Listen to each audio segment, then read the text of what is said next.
Hey guys, welcome back to my channel and maraming salamat sa inyong panonood. In today's video, kung makikita nyo sa title, we're going to transform ourselves into a bad boy makeup look. So, kung makikita nyo, meron tayong mga stubbles. Medyo kinikilabutan ako. Pero okay lang yan kasi isa yan sa inspirasyon natin today. So, no further ado, umpisa na natin yung makeup tutorial na to kasi since wala naman ako ibang sasabihin. Gusto ko na mag-intro and kung gusto niyo malaman kung paano ko i-transform yung sarili ko. From a girly diva. Bad boy look. Ew. Let's get started.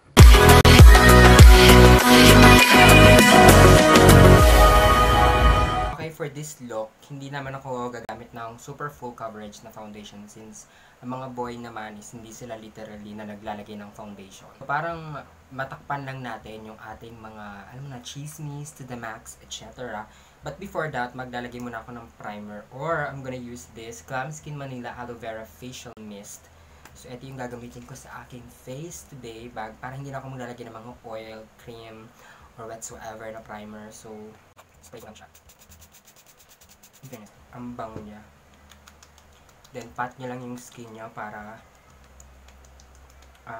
mag-sink in yung product sa balat.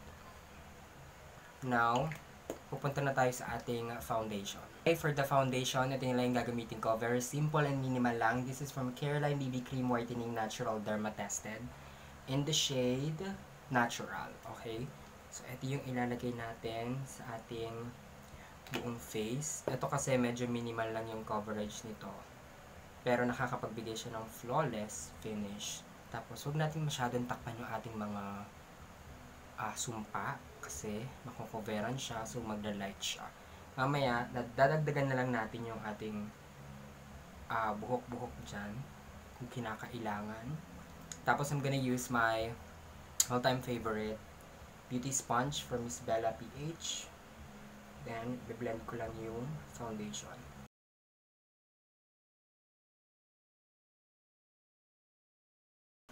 Minsan talaga, kaya ako tinutubuan na ng ganyang bigote. Kasi, kahit araw-araw mo siyang ahitin, girl, lumalabas pa rin siya. Nakakapagod, nakakasawa na. So, okay lang naman din yun. Yun ang binigay sa atin ni Lord. So, huwag na tayo mag-inarte pa, diba? Pwede mo naman siyang ahitin. So, kung talagang tamad ka nga. Napupunta naman tayo sa ating concealer. So, for the concealer, I'm gonna use my Snowy Beauty Concealing Me Softly. Ayan. Kukuha lang ako ng konti sa sponge. Then, kukonceal lang ako sa underneath ng eyes. Since, kailangan natin ibahin yung itsura natin today, mga beshi. Kasi, pagkakamalan pa rin tayong si Sandeng. So, deadmahin natin yon. Basta mag-iba tayo ng look. So, ayan. Iko-conceal ko lang yung mga dapat. Alam mo, meron talaga akong buhok sa ilong na nanggigigil ako eh.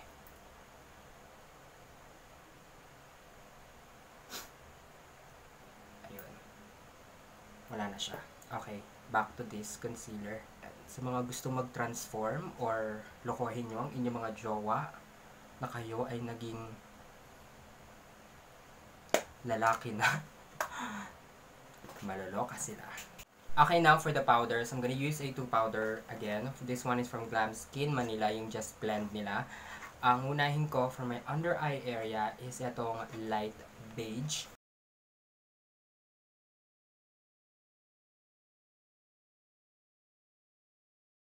Kung hindi nyo pa napapanood yung review ko nito, panoorin nyo na, besh.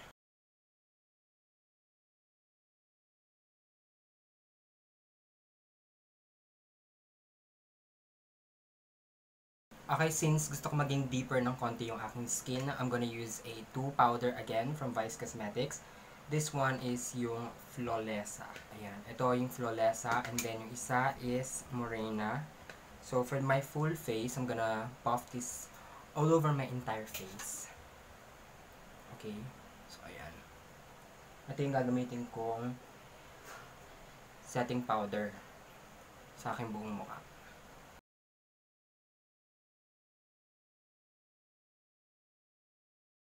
Para bumalik lang yung kulay ko, diba? Okay, next, hindi na pala ako gagamit ng loose powder. para to contour my face. So, gagamitin ko na lang ulit itong Vice na Flawlessa, yung deeper skin color nila. Tapos, ilalagay ko lang to bronze my face.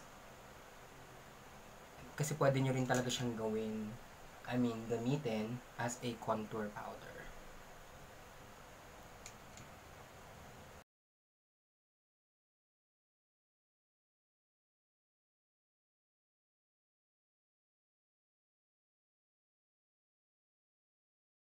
Now, for our brows, kukuha tayo ng brow pomade. So, this one is from Glam Skin Manila. And hindi pa nila ito nilalabas, guys. Coming soon pa lang to. So, kakapalan natin ng very, very light yung ating kilay. Very light lang naman. Para, magmukhang boyish kinemper yung kilay natin.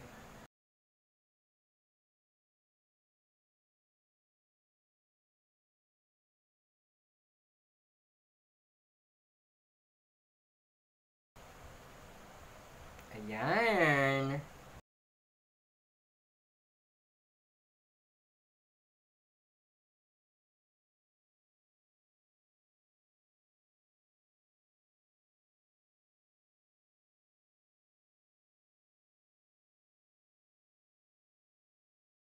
Ayan, yung kilay natin hindi muna asintado ngayon. Medyo parang ang probinsyano muna. Yun, ganun yung ating inspired sa kilay natin. Laging matapang. Ready makipagbakbakan. Ganun. Kaya wag muna natin siyang i-on flick. Wala mo ng Eche Boreche Channeling Forte Garbus Starlight. For the eyeshadow, kukunin kong palette is itong from Delancey. This is the V2. Ayan. Galing siya kay Ate May Roque. Thank you so much. Now, for our crease area, ito yung kukunin ko munang shade. Yung nasa pinakababa. So, I'm gonna use a very fluffy brush. Okay, so I found it. So, kukunin ko yung shade na pinakita ko kanina sa inyo. Then, ilalagay ko lang siya sa aking crease area. So, yun yung magsisilbing parang transition color natin. Ang mga lalaki kasi, lagi silang puyat, kaka-ML. Okay? So, dapat ganun din. Kailangan bagsak din yung mata natin. Lagi nangingitim, ganon, puyat.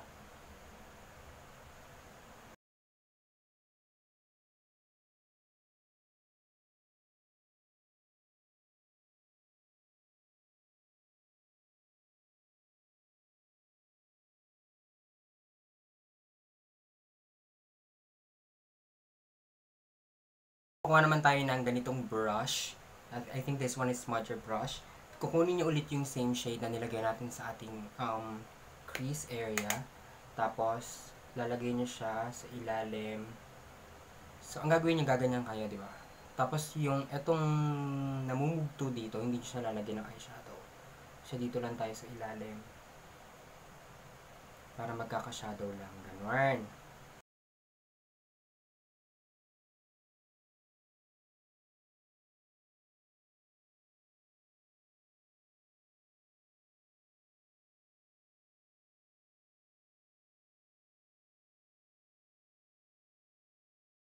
Now, kukuha kayo ulit ng ganitong brush. Kukunin nyo namang shade is etong shade na ite. Konti lang. Tapos, ita-dust nyo lang siya sa inner part.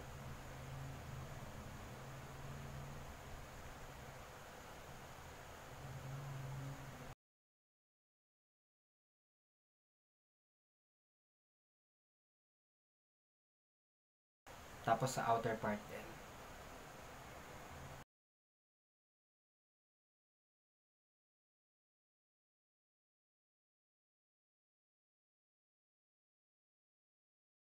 Then, kukuha kayo ng brush, blend nyo lang. Ito yung ginamit ko kaninang pang-apply ng unang eyeshadow natin. So, may mga leftover pa siya. Blend mo lang. Okay, ayan, nakapaglagay na tayo ng darker sa inner part and outer corner ng eyes. I hope na makita nyo siya. Next, pupunta naman tayo sa ating center ng eyelid. So, ang kukunin kong shade is ito. Gagamit lang ako ng finger. Tapos, i-apply ko siya sa center ng eyes.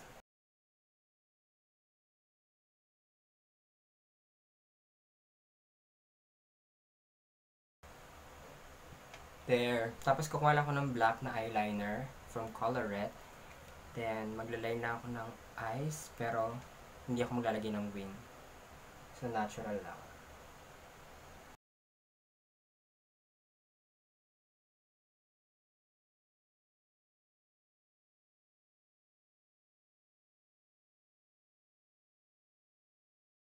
Hindi ako maglalagay sa inner part ng eyes.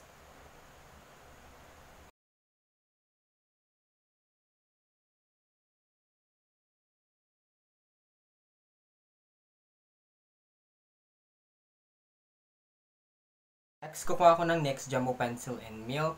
Maglalagay lang ako ng white eyeliner dito sa waterline. Pero, dito ako maglalagay ng konti. Panoorin nyo na lang. Ang hirap i-explain, be.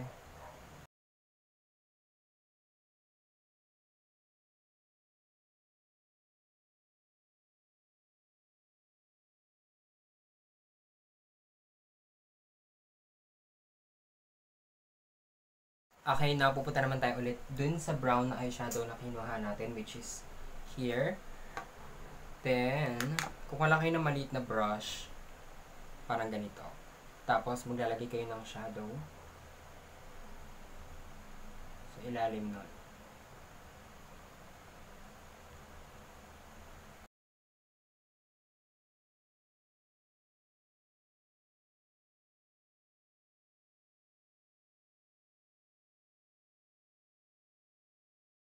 Okay, next. I think okay na tayo sa eyes. Kukunin natin yung shade ulit na ito. Tapos, lalagyan natin ng konting shadow yung ating sentido. Since kasi yung mga lalaki medyo dark yung malalalim kasi nga mabubuto sila. So, mamuscle, ganun.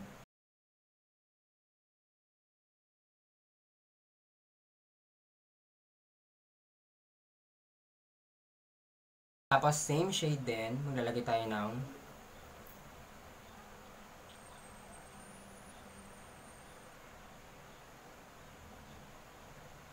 shadow. Para kunyari,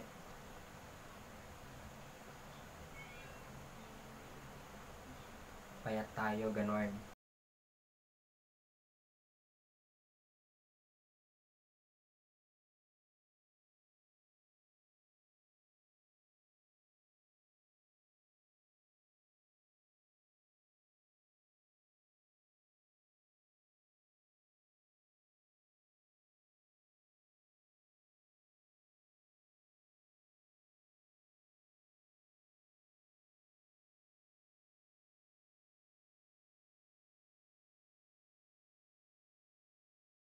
Wala akong kinuhang ibang contour powder. Basta ang ginagamit ko lang yung eyeshadow kanina na yung unang-una natin ginamit from the palette.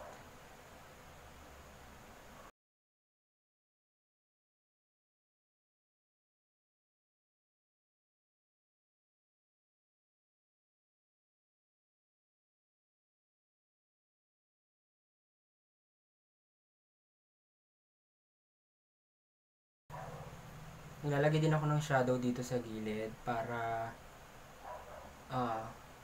iba yung shape ng ilong natin.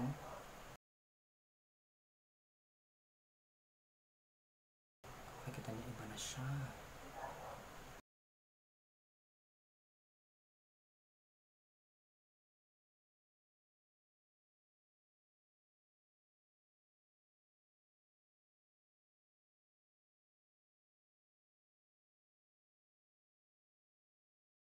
Guys, after muna niya, magka-curl muna tayo ng pilik mata. So, mag-curlash muna tayo, mga bells. Tapos, dito tayo babawi. Kailangan maging zain malik ang ating pilik mata. So, I'm gonna use this Detail Makeover Dual Lash 2-Step Waterproof Mascara from step 1 is etong Volumizing Kinemper.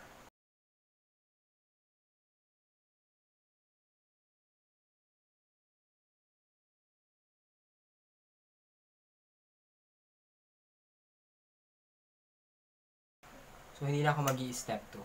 Stay na lang tayo dyan. Now, for the blush, I'm gonna use the Ever Bilena Matte Blush in the shade Willow. So, ganyan yung kanyang itsura. Then, kukuha lang ako ng very, very konting amount. Tapos, mag-flush na tayo.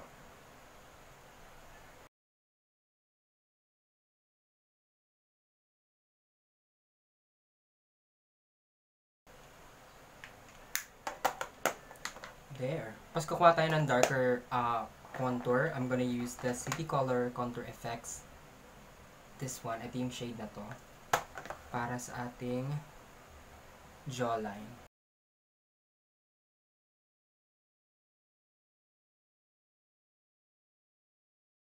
Okay, napupunta naman tayo sa ating stubbles. So, for the stubbles, pomade ulit. Hindi ako gagamit ng face paint. Basta pomade lang. Tapos, dot nyo lang siya dito.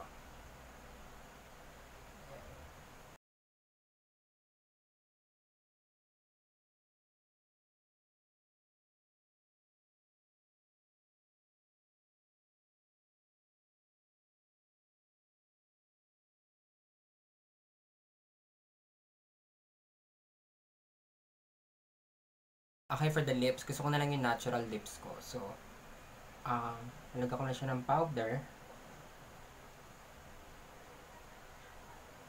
Found my lipstick. This one is from Kiss Inks by Luna Organics in the shade Ava.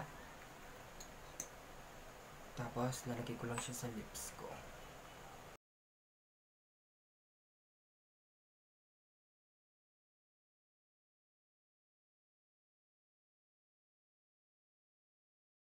Tapos maglalagay din ako ng konting shadow dito sa outer part ng lips.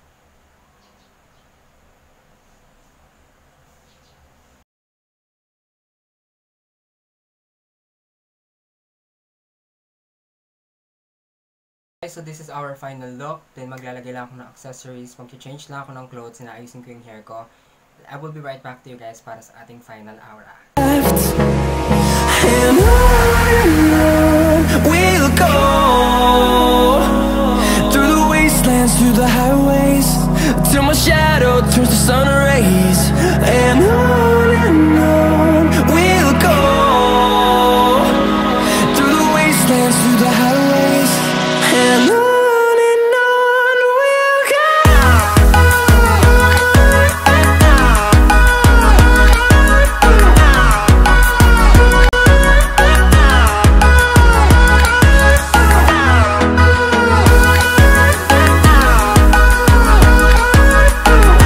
Okay guys, so this is the final look. Ayan, I hope you guys enjoy this transformation. Para maiba naman, di ba, dito sa ating channel. And please don't forget to subscribe to my channel. Kung hindi pa kayo nakakapag-subscribe, follow me on my social media account, Sandy Proud, on Instagram and also on Facebook. And click nyo yung notification bell para every time na mag-upload ako is ma-notified kayo. That's it for today. I love you guys so much and see you guys next time on my next video. Bye!